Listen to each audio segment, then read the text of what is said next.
अगर उसके बाद भी इन बलात्कार के आरोपियों को आप मुख्य अतिथि बनाओगे तो आगे भाईचारा बिल्कुल नहीं रहेगा और उसके बारे में कोई ठोस फैसला आगे लिया जा सकता है। उठाई है डीएनए जांच की, और जो मुख्य अपराधी अनूप है उसका डीएनए सैंपल हमारी चाची के शरीर में जो स्पर्म पाया गया है, जो स्वैब के सैंपल है, उनसे मैच करता है।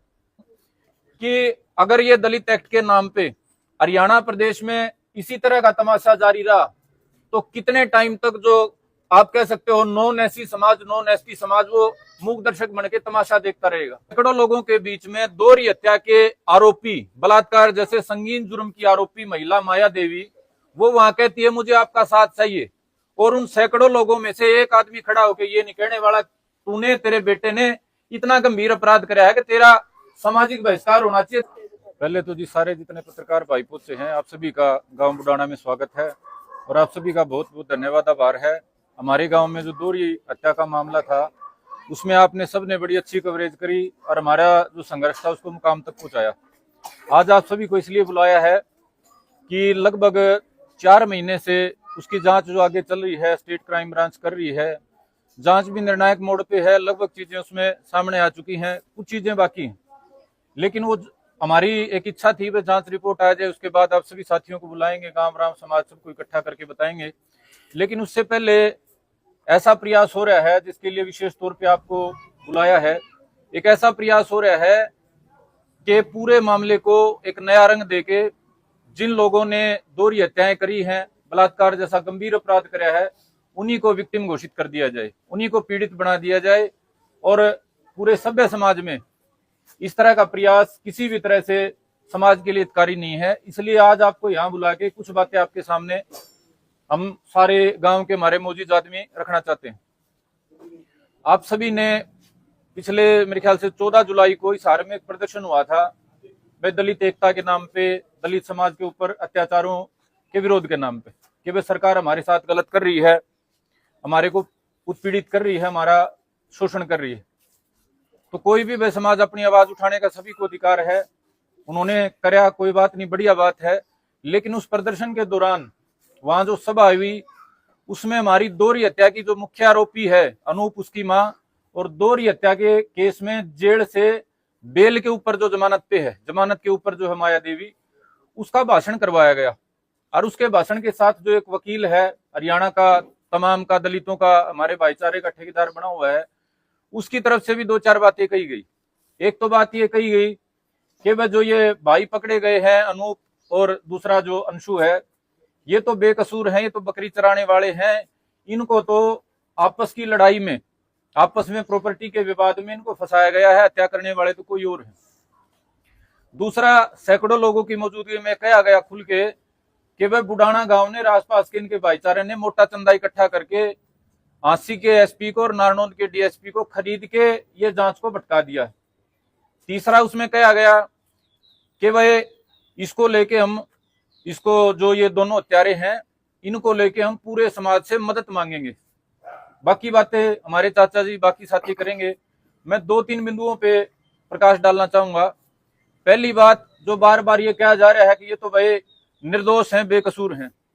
अब तक की जांच के आधार पे जो चीजें सामने आई है, जो कोर्ट में सबमिट होगी परसों, जो डीएनए था इसका अनूप का, जो हमारी विक्टिम चाची थी कृष्णा देवी, उनके स्वैब सैंपल लिए गए थे।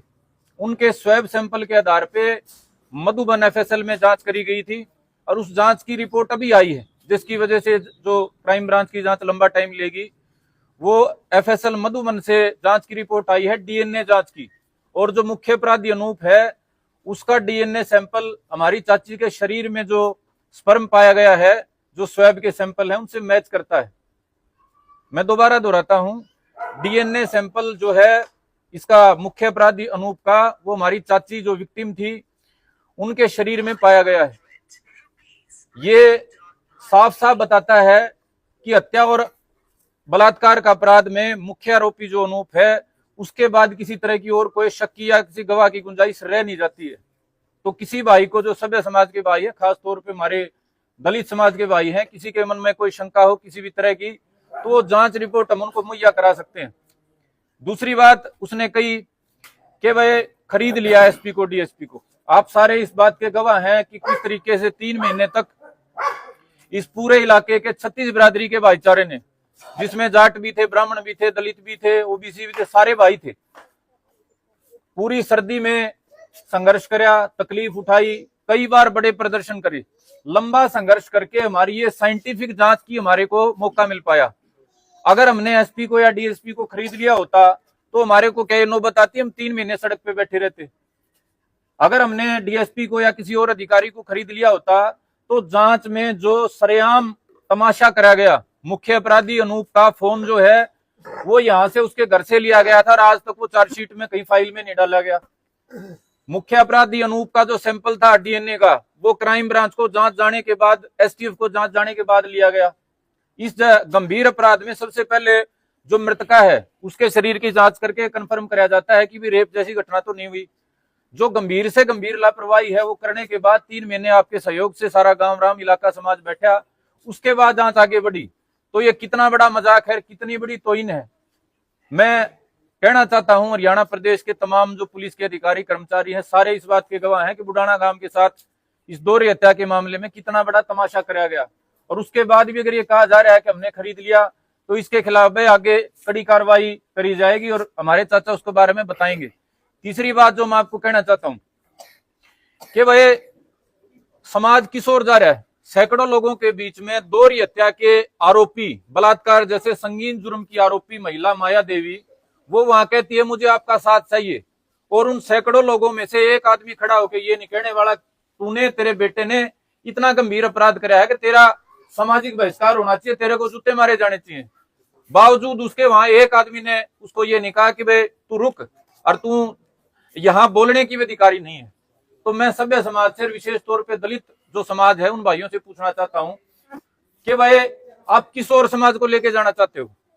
एक और बात बच गई थी, मैं आपके माध्यम से समाज को, पूरे हरियाणा को बताना चाहूंगा कि ये जो तथाकथित ये जो माया देवी है, इसका परिवार है, इसकी तरफ से और उस वकील की तरफ से ह्यूमन राइट्स कमीशन में और SC ST आयोग में दरखास्त लगाई गई थी कि पीड़ित है, हमारे को मुआवजा दिया जाए।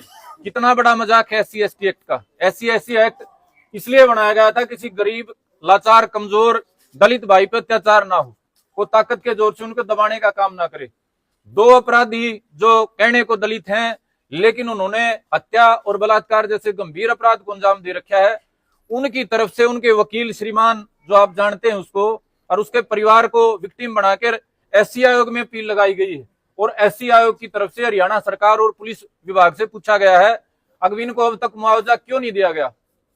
हम ये पूछना चाहते हैं आपके माध्यम से सरकार से भी, सभ्य समाज, ये तमाम दलित जो हितैषी हैं, वह दोहरी हत्या करा के, बलात्कार जैसे अपराध करवा के उनको आगे मुआवजा दे के क्या करवाना चाहते हो भाई।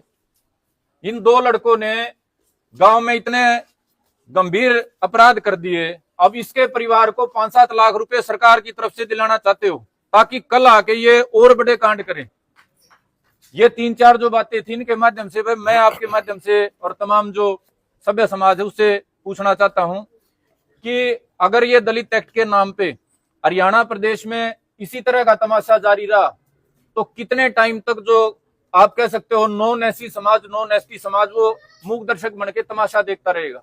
हमने लड़ाई लड़ी, 36 बिरादरी ने लड़ाई लड़ी, लेकिन उस घटना के 4 महीने भी नहीं बीते हैं और आज उस घटना के मुख्य आरोपी, हत्या आरोपी, बलात्कार के आरोपी सरेआम दलितों के मंच पे खड़ा होकर भाषण दे के कहते हैं हमारे को तुम्हारे साथ की जरूरत है, हम तो पीड़ित हैं, हमने तो मार ही नहीं सकते।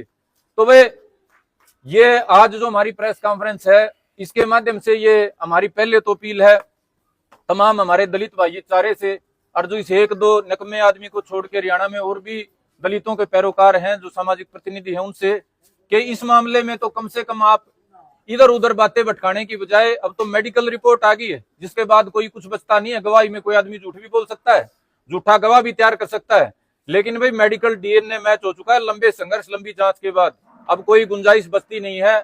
अगर उसके बाद भी इन बलात्कार के आरोपियों को आप मुख्य अतिथि बनाओगे तो आगे भाईचारा बिल्कुल नहीं रहेगा और उसके बारे में कोई ठोस फैसला आगे लिया जा सकता है। बाकी जो और बातें हैं, हमारे चाचा रिटायर्ड डिप्टी डायरेक्टर शिक्षा विभाग जयवीर ढंडा जी आपके सामने रखेंगे।